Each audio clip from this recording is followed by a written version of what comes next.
Share बाजारात पैसे कमवायचे म्हटले की डोळ्यासमोर काय येतं? एकतर ती इंट्राडेची धावपळ, नाहीतर मग वर्षानुवर्षे वाट पाहणारी गुंतवणूक, बरोबर ना? पण या दोन्हीच्या पलीकडे एक तिसरा, एक बॅलन्स्ड मार्ग आहे. तोच आहे स्विंग ट्रेडिंग. चला तर आज आपण हा मधला मार्ग, हा गोल्डन पाथ नक्की काय आहे हे अगदी सोप्या शब्दांत उलगडून पाहूया. ओके, तर आज आपण काय काय पाहणार आहोत. सगळ्यात आधी स्विंग ट्रेडिंग म्हणजे काय हे समजून घेऊ. मग ते प्रत्यक्षात करतात कसं याची प्रक्रिया पाहू. इंट्राडे आणि डिलिव्हरीपेक्षा हे कसं वेगळं आहे याची तुलना करू. याचे फायदे काय आणि धोके काय आहेत हेही जाणून घेऊ. आणि शेवटी सर्वात महत्त्वाचं, हे नक्की कोणासाठी बनलेलं आहे हे ठरवू. चला मग सुरू करूया. चला तर मग आपल्या पहिल्या आणि सर्वात महत्त्वाच्या प्रश्नाकडे वळूया की स्विंग ट्रेडिंग म्हणजे नेमकं काय.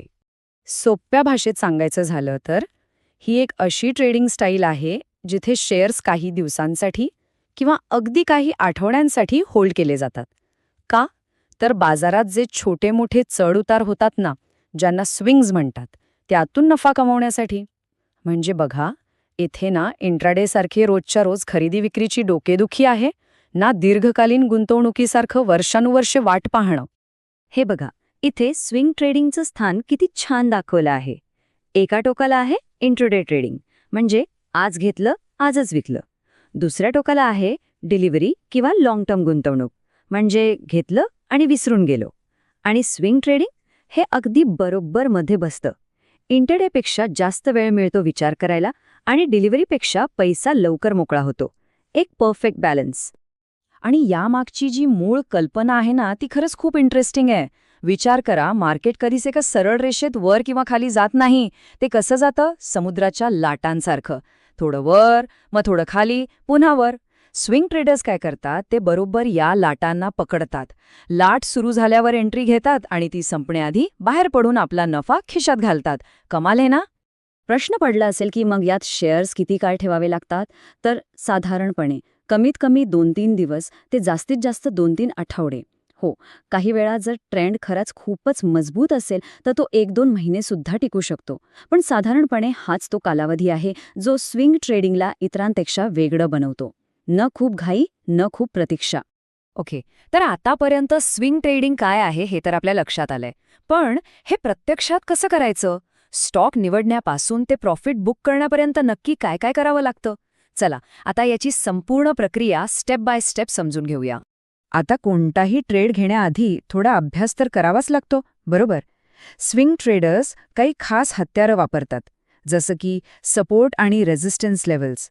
म्हणजे स्टॉक कुठपर्यंत खाली येऊ शकतो आणि कुठपर्यंत वर जाऊ शकतो याचा अंदाज. मग आहे ट्रेंड अनालिसिस, मूव्हिंग ॲव्हरेजेस. या सगळ्या गोष्टी ट्रेंडची दिशा ओळखायला मदत करतात. या साधनांचा वापर करूनच योग्य संधी शोधली जाते. यशस्वी स्विंग ट्रेडिंग म्हणजे एक शिस्तबद्ध प्लॅन. इथे पाहिल्याप्रमाणे सगळ्यात आधी एक चांगला, मजबूत स्टॉक निवडायचा, त्याचा चार्ट तपासायचा, योग्य वेळ साधून एंट्री घ्यायची आणि मग येतात 2 सगळ्यात महत्त्वाचे नियम. पहिला, स्टॉप लॉस लावायचाच, म्हणजे आपलं नुकसान किती होऊ द्यायचं हे आधीच ठरवायचं. आणि दुसरा, प्रॉफिट टार्गेट सेट करायचं. ह्या प्लॅनला चिकटून राहिलं की भावनांच्या आहारी जाऊन निर्णय घेणं टळतं. आतापर्यंत स्विंग ट्रेडिंगची बरीच माहिती मिळाली आहे, पण तरीही ते इंट्राडे आणि डिलिव्हरीपेक्षा नक्की किती आणि कसं वेगळं आहे हे समजून घेतल्याशिवाय चित्र पूर्ण होणार नाही. चला, या तिन्हींची समोरासमोर तुलना करूया, म्हणजे प्रत्येकाला स्वतःसाठी काय योग्य आहे हे ठरवता येईल. वाह, हा तक्ता बघा. सगळं एका नजरेत स्पष्ट होतंय.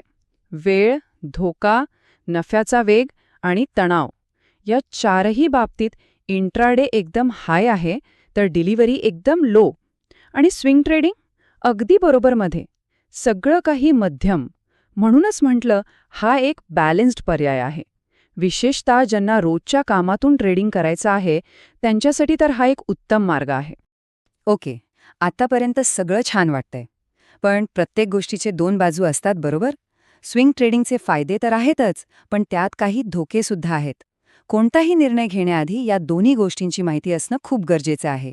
चला, आधी आपण याचे फायदे काय आहेत ते पाहू. स्विंग ट्रेडिंगचा सगळ्यात मोठा आणि आकर्षक फायदा म्हणजे दिवसभर कम्प्युटर स्क्रीनला चिकटून बसायची अजिबात गरज नाही. आपलं काम, आपलं कॉलेज सांभाळून दिवसातून थोडा वेळ काढूनही हे करता येतं. यात रिस्क रिवॉर्ड रेशो सुद्धा चांगला मिळतो. आणि हो, नव्याने सुरुवात करणाऱ्यांसाठी सुद्धा हा एक खूप चांगला पर्याय मानला जातो. आता फायद्यांबद्दल बोललो तर धोक्यांबद्दलही बोललंच पाहिजे. यातला एक मोठा धोका आहे ओव्हरनाईट रिस्क. म्हणजे काय की आपण आज शेअर घेतला आणि रात्री अपरात्री काहीतरी बातमी आली तर दुसऱ्या दिवशी सकाळी मार्केट आपल्या अपेक्षेच्या उलट उघडू शकतं. कधीकधी आपली एंट्री चुकते किंवा चालता चालता ट्रेंड अचानक बदलतो. हे धोके आहेत आणि म्हणूनच स्टॉप लॉसचं महत्त्व इतकं जास्त आहे. ठीक आहे, तर आता आपण स्विंग ट्रेडिंगची प्रक्रिया पाहिली, त्याचे फायदे पाहिले आणि धोकेही समजून घेतले. आता आपण या प्रवासाच्या शेवटच्या टप्प्यात आलो आहोत, जिथे आपण सर्वात महत्त्वाच्या प्रश्नाचं उत्तर शोधणार आहोत. ही स्ट्रॅटेजी आपल्यासाठी आहे का आणि यशस्वी होण्यासाठी काय लक्षात ठेवायला हवं? तर मग खरा प्रश्न हाच आहे की स्विंग ट्रेडिंग नेमकं कोणासाठी बनलं आहे? जर कोणी नोकरी करत असेल, कॉलेजमध्ये शिकत असेल, ज्यांच्याकडे पूर्ण दिवस ट्रेडिंगसाठी नाहीये, त्यांच्यासाठी हा एक उत्तम पर्याय आहे. ज्यांना कमी तणावात शॉर्ट टर्म नफा कमवायचा आहे आणि ज्यांना मार्केटमध्ये एक संतुलित दृष्टिकोन आवडतो, अशा लोकांसाठी स्विंग ट्रेडिंग अगदी परफेक्ट आहे. आणि शेवटी यशस्वी होण्यासाठी काही प्रो टिप्स किंवा आपण सुवर्ण नियम म्हणूया. 1. नेहमी ट्रेंडच्या दिशेनेच प्रवास करा. 2. स्टॉप लॉस शिवाय ट्रेड करायचाच नाही. 3. गरजेपेक्षा जास्त ट्रेडिंग करण्याचा मोह टाळा.